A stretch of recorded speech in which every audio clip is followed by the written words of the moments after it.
This is Life in the 1900s newspapers, and today we're in the fabulous 50s, 1953 to be exact. While we read some interesting articles from today's paper, we will be focusing on what it was like to be a boy growing up in the 1950s.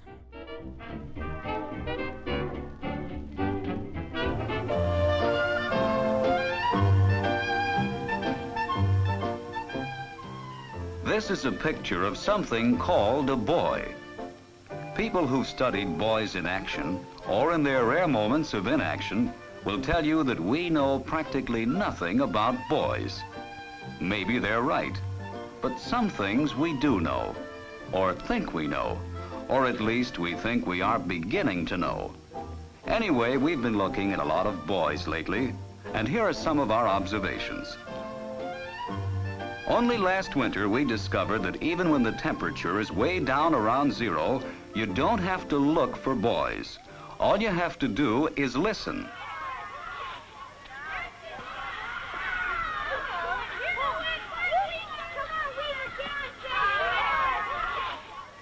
Obviously, every normal boy believes that winter was invented for his special benefit and entertainment. Not just cold weather, but real winter with snow. I'm not a boy, but I remember eating snow. Today's newspaper is from Seattle, Washington. It is the Seattle Post-Intelligencer, and this issue is January 21st, 1953, Sunrise Edition. We're gonna rock. We're gonna roll this morning, well before 4 o'clock. I met my little girl called Sally Lou. Well, all she had to do, we're gonna rock. We're gonna roll. We're gonna rock. We're gonna roll. Railhead sad at dinner cost.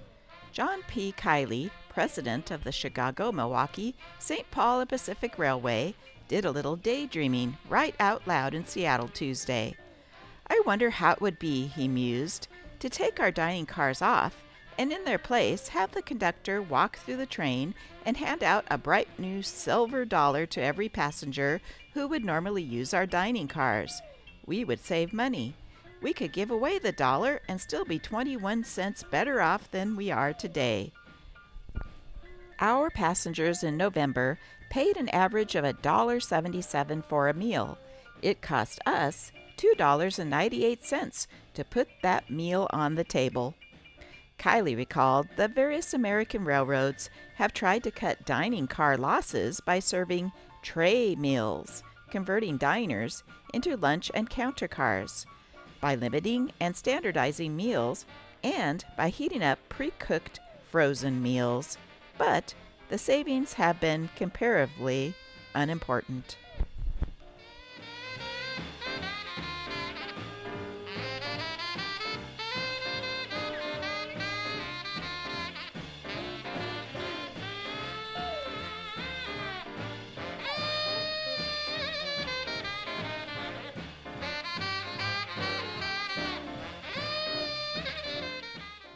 Earliest Streamliner arrival, Chicago, Union Pacific Railroad.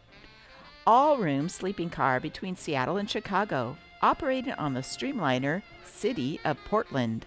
Offers earliest arrival in Chicago. No change en route, no extra fare.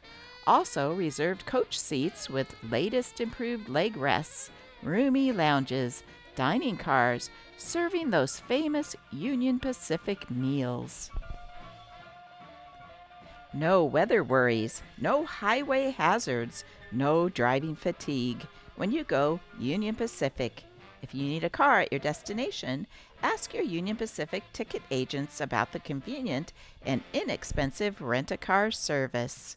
Union Pacific Railroad. In the 1950s, the trains were being converted to diesel instead of steam.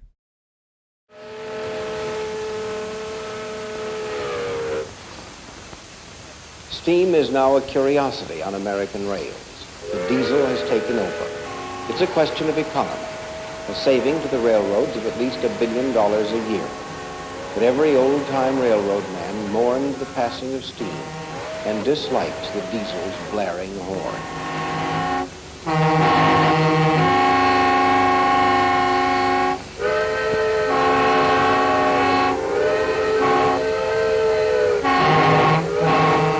Behind the powerful diesel with its multiple units, the railroads are building a new train. Into the trains, they're putting modern design, new metals, new materials, new methods. There is no one single modernization program in this country. There are as many as there are major railroads, 112. This is the Pennsylvania Railroad's experimental lightweight car, Pioneer the Third, and the New Haven Railroad's self-powered cars, which make it possible to split a train into sections for spur line service. And General Motors' Aero train, built for 1/3 of the cost of a standard train.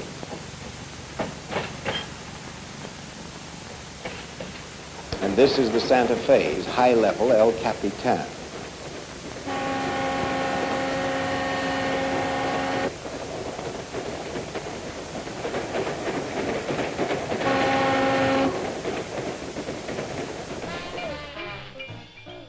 "1950s, small boys loved to play with toy trains and watch real ones."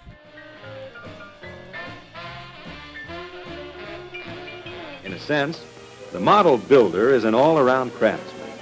He doesn't have to be a professional, just good enough to build a framework to support his track, to wire simple electrical control panels that will operate his miniature layout with all the realism of a true railroad.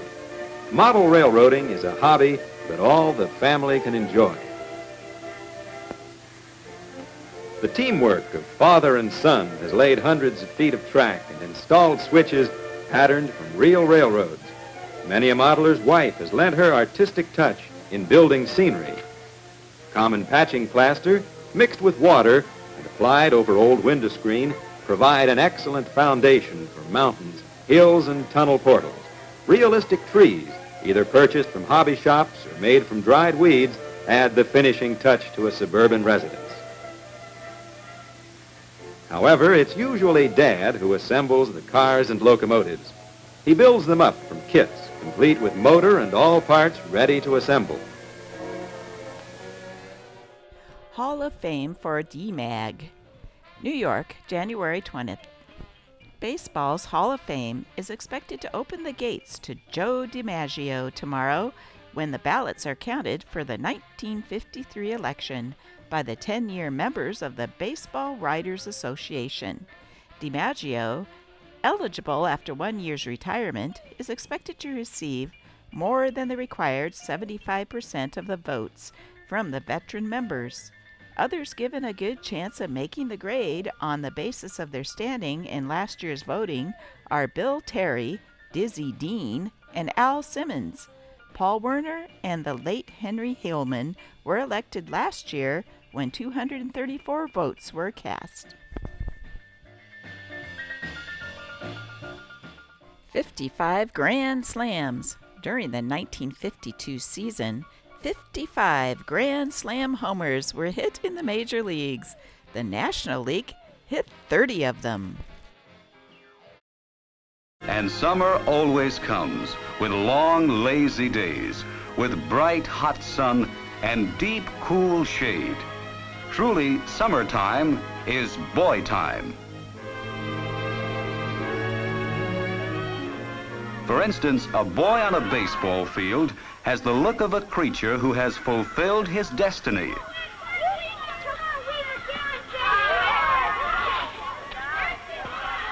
Not all boys play baseball well, but all of them look as if they do. That is because they wisely ignore the narrower motives of the game, such as hitting the ball or catching it, and concentrate on the essential spirit of the thing. Thus, no right-minded boy would think of approaching the batter's box without assuming a stance like that of his current big league hero.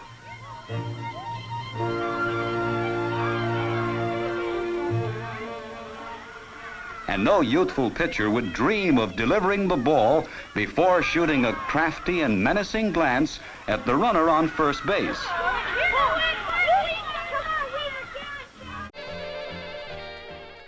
No fishing secrets betrayed.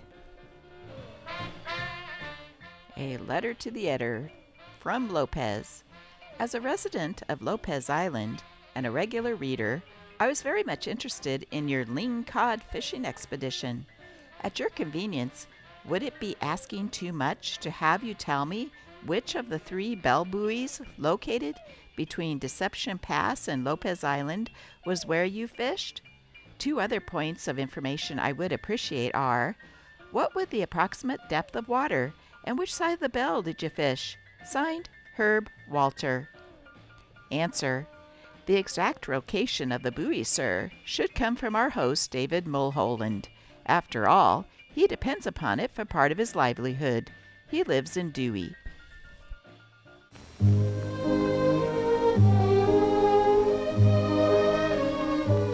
About as soon as boys are old enough to be allowed out of sight of the kitchen window, they tend to go fishing. Perhaps what seems to be a harmless pastime is really a form of the fishing fever that infects their elders several times a year. Maybe it's the other way round, and a habit established in boyhood persists into adult life. Whichever way it works, one thing is apparent. The biggest and sportiest fish on record have been caught by boys. Perch and sunnies commonly reach a weight of 30 or 40 pounds in the waters where boys fish, and the mild-mannered flounder fights more viciously than a tiger shark. It is no boy's fault that his catch will show an astonishing tendency to shrink while being carried home. Sometimes boys fish together in groups of 2 or 3. At other times, a boy will feel compelled to seek solitude, to go around the bend from the other fellows and whip the lonely reaches of some far-off river, to drop his special favorite worm in just the exact spot that will outwit the monster salmon or trout that lurks in the deepest. And if he doesn't hook the trout or the salmon or anything, it doesn't matter in the least. The important thing is, he has gone fishing.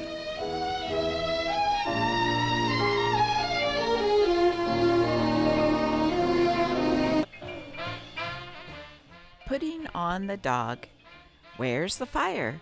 Bill Zupan, son of Mr. and Mrs. Joseph Zupan, Mercer Island, tries a fire chief costume on his dog, Blackie, in preparation for the Frederick and Nelson Pet Show to be held at 10 a.m. Saturday, January 31st.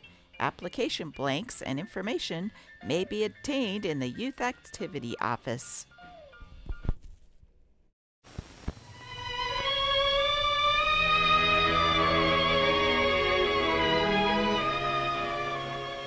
Boys and dogs hold similar views on most subjects.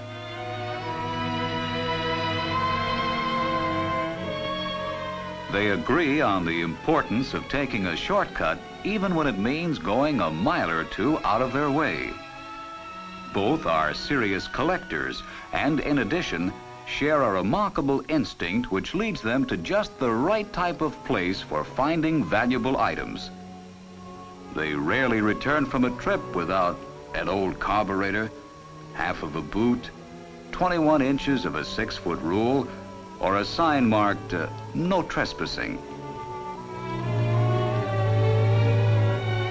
Some observers believe that the dog is an early form of boy. Whether or not this is so, it is certain that boys and dogs recognize each other's soundness and can get along with less jabber than any other 2 creatures in the world.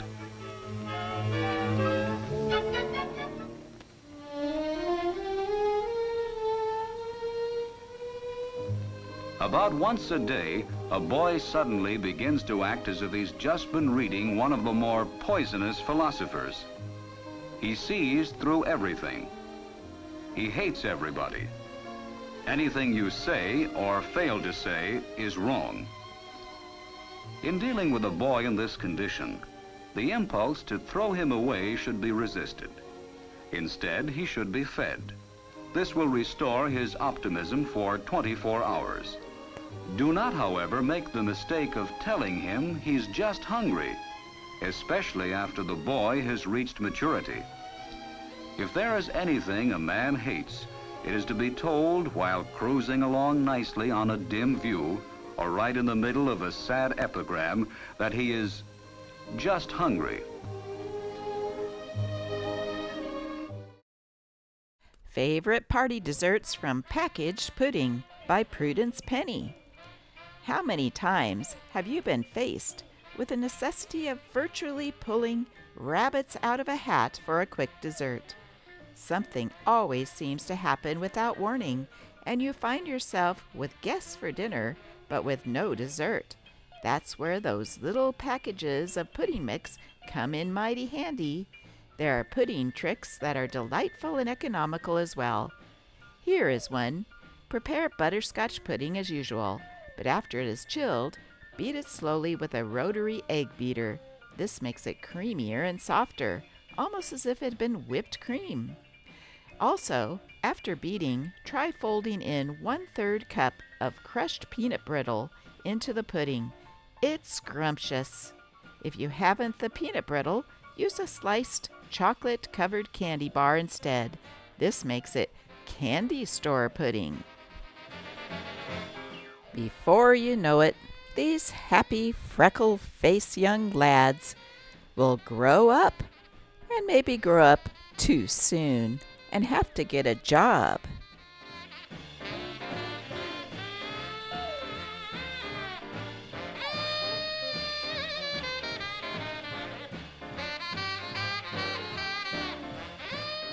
Help wanted men. Body and Fender Man, Dodge Plymouth Agency, steady work. Next class, February 19th, night school, to learn telegraph. Thoroughly experienced silk spotter, none other need apply, top wages for the right man. Yes, here's a typical man who is working and toiling every day for a paycheck. As he sits in his automobile in rush hour traffic, he wishes he could go back to being a boy again.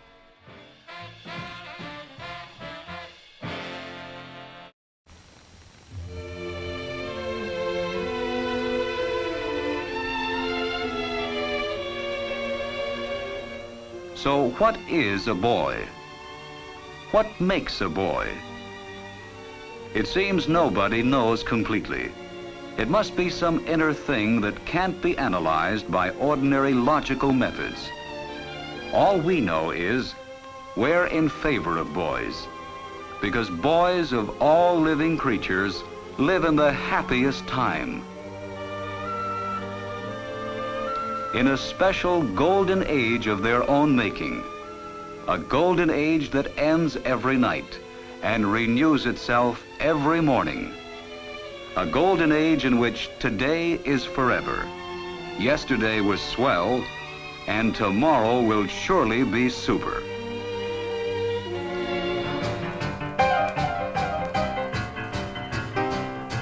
We're gonna rock, we're gonna roll, we're gonna rock, we're gonna roll, we're gonna roll, we're gonna rock, we're gonna roll, we're gonna rock, we're gonna roll this morning, way up until 4 o'clock. I met my little girl called Sally Lou. Well, all she has to do, we're gonna rock, we're gonna roll, we're gonna rock, we're gonna roll, we're gonna rock, little baby, way up till 4 o'clock. Come on in there, Hambone.